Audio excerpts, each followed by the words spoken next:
Hello, welcome to winter series episode number 5.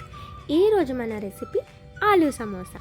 దానికోసం ఒక mixing బౌల్లో 1 cup maida, half spoon salt, half spoon వాము, 2 table spoons నెయ్యి వేసి బాగా మిక్స్ చేసుకొని అందులో తగినంత వాటర్ వేసుకొని చపాతీ పిండి ఎలా అయితే కలుపుకుంటామో అలా సాఫ్ట్గా కలిపి మూత పెట్టుకొని ఒక 20 మినిట్స్ పక్కన ఉంచుకోవాలి.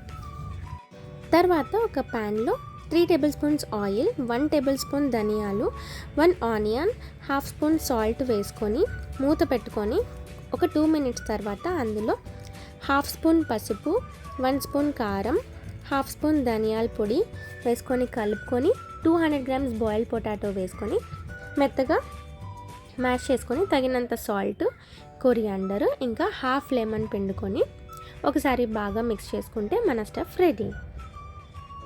చపాతీ పీట జరగకుండా ఉండాలి అంటే ఇలా కొంచెం వాటర్ చిలకరించి టిష్యూ పేపర్ పైన పీట పెడితే అది జరగదు. ఇప్పుడు పిండిని ఓవెల్ షేప్లో ఇలా ప్రెస్ చేసుకొని దాని తర్వాత దాన్ని ఇట్లా హాఫ్గా కట్ చేసి వాటర్తో ఇలా సీల్ చేయాలి. తర్వాత అందులో మనం ముందు చేసుకున్న ఆలూ స్టఫ్ ఒక 1 స్పూన్ వేసుకొని అంచులంతా కూడా వాటర్తో ఇలా ఒకసారి తడపాలి. తర్వాత ఇలా నేను చూపిస్తున్నట్లు నీట్గా ఫోల్డ్ చేసి సీల్ చేయాలి. ఆయిల్ 60% వేడిగా ఉన్నప్పుడు మాత్రమే సమోసా ఫ్రై చేయాలి. అది కూడా సిమ్ టు మీడియం ఫ్లేమ్లో గోల్డెన్ బ్రౌన్ కలర్ వచ్చేంత వరకు ఫ్రై చేయాలి. అంతే, మన వేడి వేడి సమోసా రెడీ.